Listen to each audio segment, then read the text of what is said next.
na po ang laman nito na activity book na Jollibee. Hindi naman kulay yun. Sige lang ako. Unboxing tayo ng gamit. Makulang na lang dito guys yung notebook. Ewan ko kung kulang na dito. Yeah, unboxing time. So, dalawang binigay lang sa akin to guys. Ewan ko kung ito guys. Ito nga. Pencil siya na parang color pencil siya guys. Dalawa. Pink. Ganun guys. Ay, favorite ko to. Ito guys. Parang color. Rolling color. Crayon. So guys, yun yung mga colors na napunta ko sa inyo. Dahil doon, dito tayo.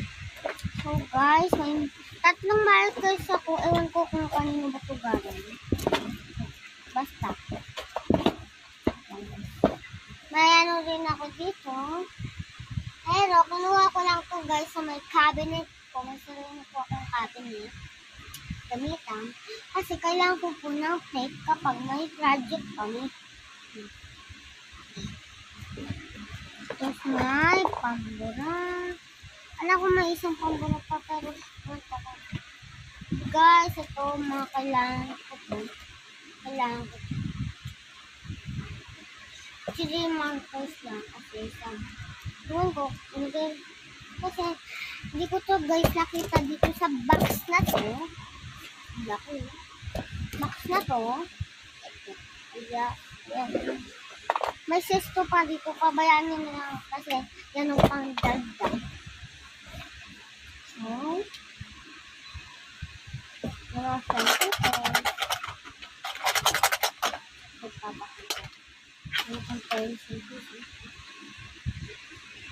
May Jollibee po.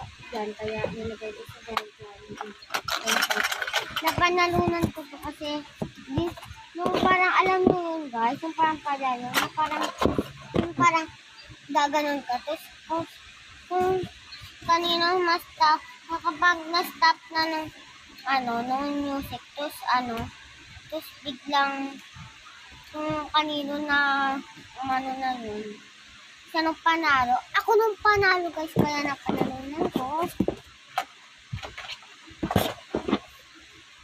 Tag for time!